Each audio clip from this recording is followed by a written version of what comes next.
Ever since the GTR went away, the Armada has been my favorite Nissan product that you can buy new. It really is very good. And perhaps that's saying a lot more about Nissan, the company, than this SUV itself. If you look at their lineup, Nissan has done a pretty good job modernizing their sedan and SUV options, but all of them do a great job of being average and not being memorable at all. Then they have the Nissan Frontier, which is a mid-sized truck, a jack of all trades with a classic feel, and its greatest achievement is not changing the recipe and staying the same old truck that you know of. If you hate all of these new trucks going smaller displacement and turbocharging, the Nissan Frontier is one of the last bastions of naturally aspirated power. It's a great truck by not really pushing the bar, and it's my third favorite Nissan. And then you have the Nissan Z, which is a fantastic Japanese muscle car, still having that classic Z feel, but renewed with an awesome twin-turbo power. But it's priced in a territory that's very ripe for the Mustang GT to snack on, as if it hasn't eaten the rest of the American muscle car competition already and drove them out of production. The new Z, it's a great sports car, but you really have to love its look to justify the performance per dollar ratio, and that's my second favorite Nissan. And then you have the Nissan Armada, or the Patrol in other markets. In 2025, the third generation, or the Y63 model code, was made available, and it instantly became my favorite Nissan. It's a solidly built, 3-row, full-size, body-on-frame, off-roader SUV with 4-wheel drive and a 2-speed transfer case that can compete with some of the best out there while not being as expensive. I tested the Pro 4X model, and I was thoroughly impressed with the capability, the feature set, how it drove, and it looked great as well. All of that at a price point that is cheaper than the Toyota Sequoia offerings. And for 2026, they brought out the Nismo version. And if you've been shopping around for a full-size 3-row SUV and have never heard of Nismo, you are totally forgiven.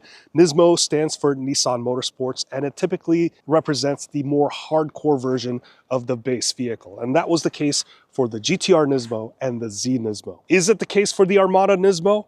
On paper, it certainly has the characteristics of it being a Nismo vehicle. The strong 3.5-liter twin-turbo V6 that normally makes 425 horsepower and 516 pound-feet of torque has been retuned to 460 horsepower. And if you're counting, that's 60 horsepower and 103 pound-feet of torque more than the V8 version from the second generation. It has the Nismo exhaust, the Nismo unique grille, special body kit with lots of red highlights, Nismo badging, large 22-inch forged wheels, and inside it has suede seats, more Nismo badging, aluminum pedals, and unique graphics on the screen as well. But driving it doesn't really give me anything more than the standard Armada experience. Sure, it has a bit more power, but it's not really that noticeable. For the street, this feels very much like the Armada, which I think drives very nicely. Even though it has a very large size, the light steering and the tight turning radius makes it feel more maneuverable around town. And the performance all-season tires are nice and quiet, and the overall ride quality on the highway feels pretty premium. That said, this car certainly does not live up to the Nismo expectation, and I'll explain this in a little bit. Now, despite having a little more acceleration ability, this Armada still has the same brake hardware, plus a little bit of that red heat-resistant paint. The Nismo GTR and the Z would celebrate the fact that they have higher performance brakes, but we don't see any changes here. The Nismo name also implies higher performance, and if you look at this Armada, it's not even the best performing Armada. I believe that title goes to the Nissan Armada Pro 4X, and that's because it has an electronic locking rear differential, better all-terrain tires, and a higher ground clearance. So for what the Armada is and what it's for, I believe the Pro 4X is the best Armada. Now, it's very unlikely that you'll put your Nissan Armada Nismo through off-roading situations where you would need a rear locker, as the longer overall length, the lower ground clearance, and the reduced approach and departure angles due to the body kit would probably deter you from taking it off pavement. And I think this highlights the huge missed opportunity for Nissan.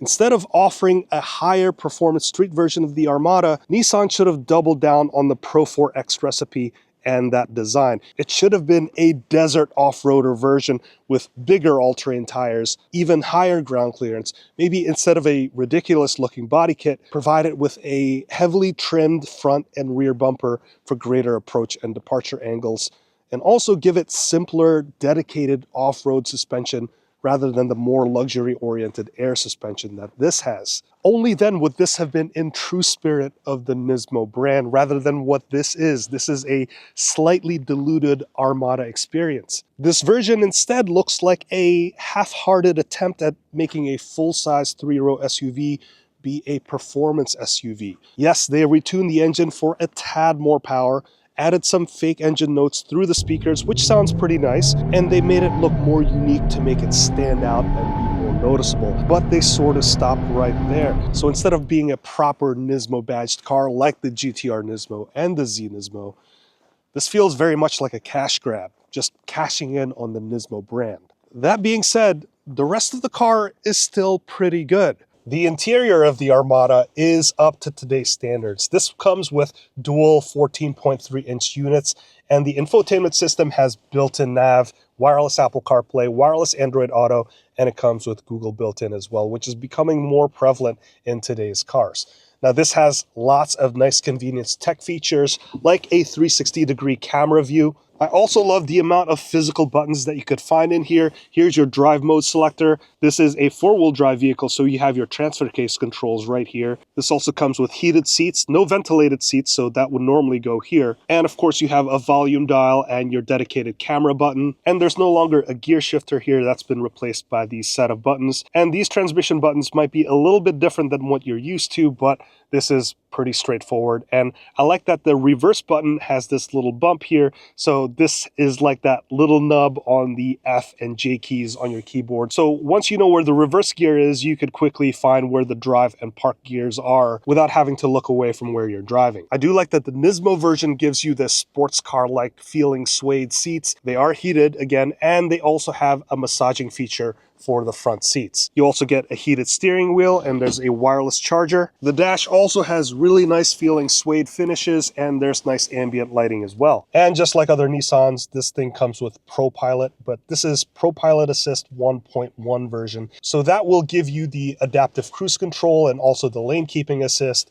but it's not the ProPilot 2.1, which is optional in the Platinum and Platinum Reserve trims of this car. That's also available in the QX80 or the Infinity version of this car, and that would give you a hands-free driving experience. So that's very much like the GM Super Cruise or the Ford Blue Cruise systems, where it's going to look off of some highway database, and if the conditions are right, you could take your hands off the steering wheel and drive. Those things aren't usually free in the long run, though. Usually after the first 3 years, it becomes a subscription. But regardless, that's another example where the Nismo version still doesn't give you the best Armada experience, because if it did, it would have at least included that option. Now, when it comes to the second row, there's lots of good legroom back here at 39.2 inches. Now, unfortunately, the second row's captain's chairs for the Nismo version are not heated. And generally, the second row is not bad because of the climate controls that you have back here and a couple of USB-C ports over there